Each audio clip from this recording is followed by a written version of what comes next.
Hi everybody, Dacob here. Welcome back to the Fashion Bunker. Louis Vuitton and Jeff Koons. Okay, let's get straight to it. Welcome back. I'm wearing Takashi Murakami for Louis Vuitton from over 10 years ago for a reason.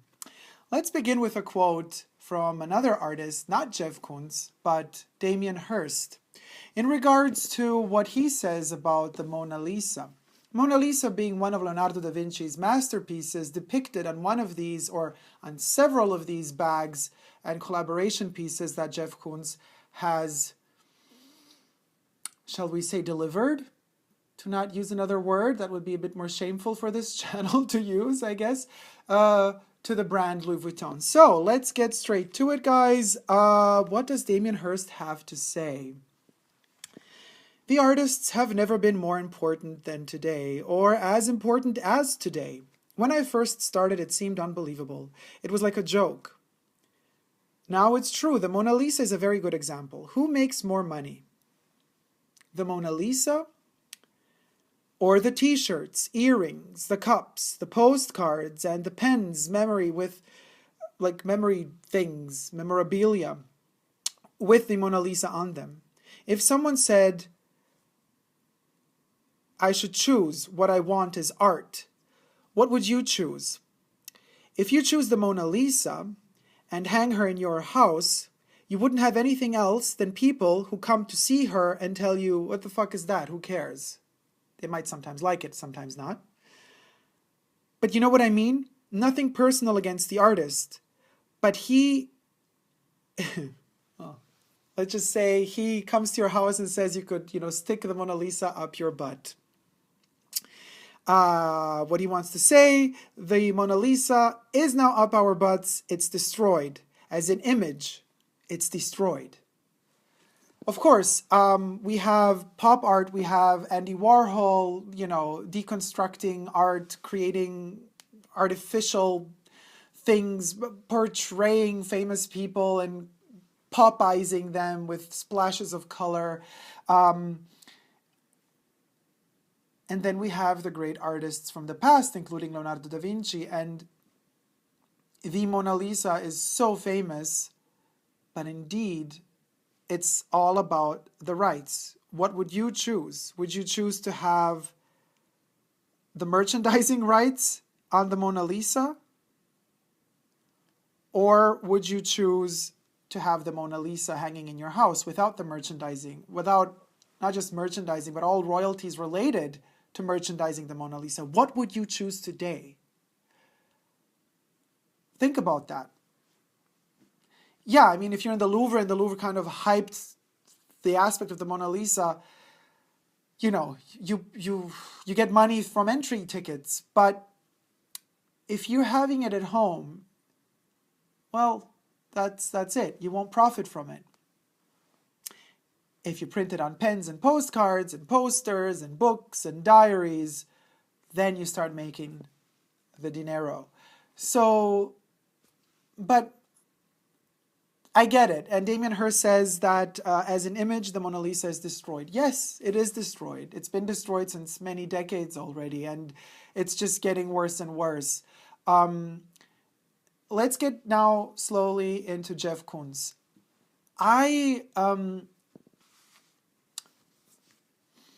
How to put this mildly, am not a fan of Mr. Koons's work.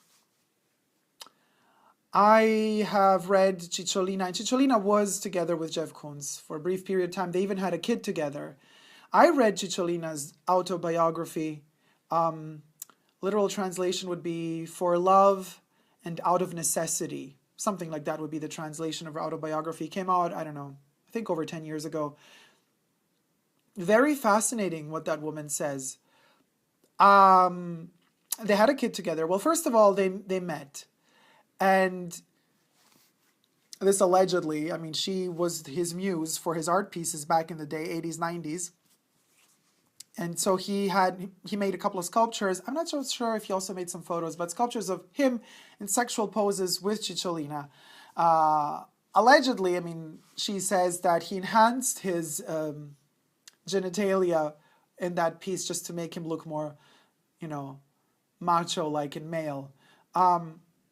But that's all besides the point for now. Those pieces made him more famous.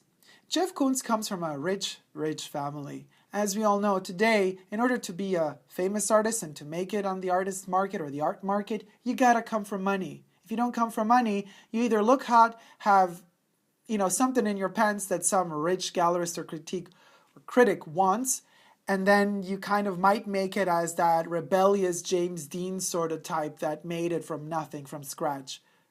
Those cases are very, very rare. The ones that actually make it today are rich to begin with. Koons was one of those.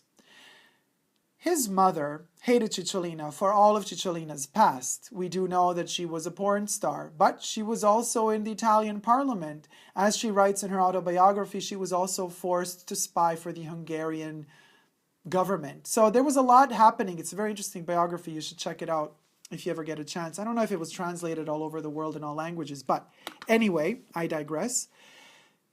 His mother hated her, managed to really make her feel ashamed of who she is. Ultimately, what happened is Cicciolina was sent away from America. Jeff Koons kept the child, and because he's a rich American with a lot of money and really good lawyers, got custody of the child. Cicciolina was devastated, couldn't even fly back to the States. So she had to, as she writes in her biography, fly over to, I think, Mexico and then cross illegally the border and fight to get her kid back, and then literally take the kid back to Italy illegally because an American, court ruled in favor of Jeff Koons, obviously.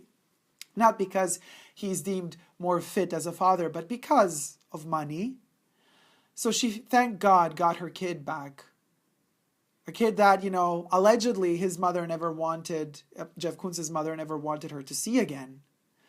I have to say allegedly because, this is Cicciolina's versions of the story and it's all in her book, but what does this tell us about Mr. Koons? I know what it tells me. You make your own conclusions. I have never liked, I have understood, yes, but I have never been a liker, a fan of the things he produces. So when this, and I thought Louis Vuitton could not sink lower than the Supreme collaboration.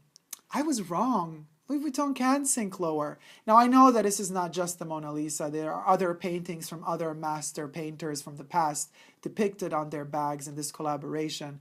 And we do have, some elements. We have the original shapes of the bags, of the Louis Vuitton bags, and we have some original logos from the Louis Vuitton bags. But Koons pushes it a step further.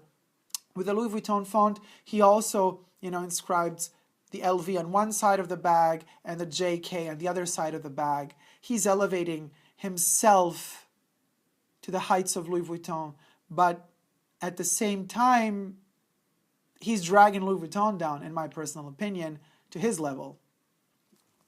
I think he should not have used their font.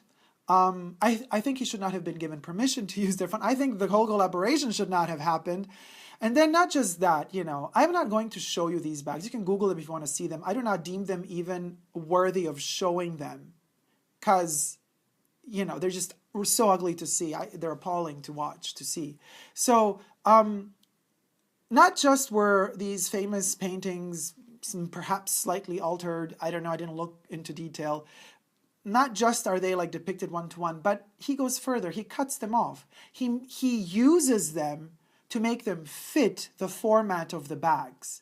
So there is no the art piece is not seen in its entirety, but rather it's seen as him zooming in the part of the painting he deemed worthy to be shown on a piece of designer bag or designer good. Wow. You know what I mean? To me, the arrogance just is overflowing, and I'm embarrassed for the brand. I'm embarrassed for whoever accepted to do this, and I'm embarrassed for those artists' works who have been slaughtered on these bags. And also these bags now look ugly to me because of the tasteless. And listen, Louis Vuitton has a tricky history because we know that especially the monogram print and some of those bags, the Speedies, they do have a bad reputation. Let's not, beat around the bush about this. There's a lot of fakes out there. A lot of people that are into luxury or into special, fashion and experimental fashion, they do not like Louis Vuitton. They think Louis Vuitton is tacky as fuck. They think that those pieces, that those bags, that a lot of those prints are just, worn by people who can't afford it really, so they buy the fakes. So it's considered, by many a very tacky brand. So, benefit of the doubt here. Of course, Jeff Koons might have approached the whole agenda from that perspective and kind of made an ulterior level of fun of the brand by creating an even tackier feel to it. It's like walking off over a bridge, the Rialto Bridge in Venice, and buying from one of those sales, one of those kind of gimmicky memorabilia pieces, touristy pieces, tote bag with, I don't know, some Tintoretto painting on it or what have you. And now we have the same, except, instead of $30, you're going to have to spend $800 to $1,500 for a bag like that with that print and the added tacky metal letters and inscriptions on top. Painful.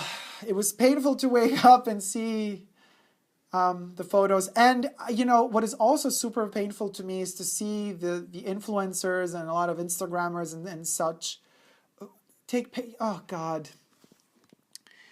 Chiara Ferragni, what are you doing? I mean, first of all, you know what? I'm going to stay poised because she is a fellow colleague. We are in this kind of weird plasticky internet world together. So I'm not going to say anything bad about her, obviously.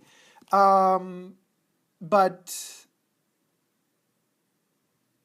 silence speaks 1,000 words too, I guess. As far as her taste and style is concerned, when it comes to the ad for this bag, like the photo of her in front of the Mona Lisa with the Mona Lisa Speedy, I'm having a lot of difficulty to stay poised. God damn it! So it's so super appalling. It's such an ugly collection, and it's so respectless in so many ways to the art pieces and in general to art history. And there are other ways of elevating a brand, of elevating a luxury fashion brand like Louis Vuitton, to higher heights. That's why I'm wearing this this silk carré. And that is also why I'm going to show you this bag, which you've seen already. Now, this is Takashi Murakami for Louis Vuitton. Takashi had the honesty and decency to create his own art. He's an artist, and he printed his own shit on top of these bags, not the other way around. Not that an artist thinks he's so fucking full of himself, such an ego-trippy maniac to think, you know what, I'm higher than Leonardo da Vinci, I'm higher than Renoir, I'm higher than Caravaggio. I don't even know how many and which artists he went into and how many he used, Jeff Koons, for the collaboration. I'm higher than all of them. I can allow myself to just pay, the royalties, whatever the fuck I gotta pay, or let Louis Vuitton do it because I want to do that, so they're going to pay royalties to the museums, whoever owns the rights, again, to all of these paintings, and I'm just going to splatter them over this, and I'm just going to put my name on top of their images. You know what I mean? Can it get any more egocentric than that? Can it get any more sick than that? It's a great image of our society. It shows us very well where we have come, how deep we have fallen, how much we have, crashed to that floor, and we are shattered in a billion different pieces right now. And yes, some of you watching this video are going to think superficial problems of the first world. Yes, they are. But if you clicked on the fucking title of this video, you knew what you were going to get. Now, I'm really angry, but I'm going to collect myself. And think about this, guys. If you have made it thus far, you've made it thus far because you either agree with me or you disagree so much that you need to see this video end and then to say yours in the comment section down below. Please do. If you disagree with me, you're free to disagree with me on this. But I'm asking this question. Does this collection or collaboration, or does it not, depict in the most Dorian Gray, grotesque kind of decay way how our society has just fallen, how respectless it is, and how we deem ourselves entitled, the self-entitlement of saying me, I can take whatever the fuck I want and do with it as I please. No, you cannot. You might sell it to some trashy people out there who just would buy blindly whatever Louis Vuitton decides to spit out, or whoever thinks, oh my God, as long as an artist does something, I'm going to buy it. Fine, fool them, but you're not going to fool us. And by us, I mean our community here in the Fashion Bunker. We know better. We see right through you. We see right through your brand marketing. We see right through the lies. We see right through that insecurity. And we also see through the speeded process of doing some things that are not really thought through rightly. So that's all I have to say. It's really hot. You know what? I don't even want to wear the scarf anymore. I'm just pissed with the whole fucking brand. Thank you guys so much for watching. I'm going to stick to Vivienne Westwood, by the way. This is Vivienne Westwood's Worlds End piece. The only designer I deem really capable of, with poise and elegance, reproducing the old masters, you know, the painters, the artists from the past, in such an elegant and respectful way, on clothing and on accessories, with a lot of dignity, is Vivienne Westwood. Thank you so much for watching. If you did like this video, thumb it up. Otherwise, thumb it down. Either way, once you click on the video, you've seen it. Thank you so much for watching. I love you very much. Don't forget to subscribe to my channel here on YouTube. I'm also on Instagram, Facebook, and Twitter. So, now that we have shared our frustrations, we breathe in. And we're ready to make a positive video after this because we never give up on love. Love you guys. See you soon. Take care. Bye.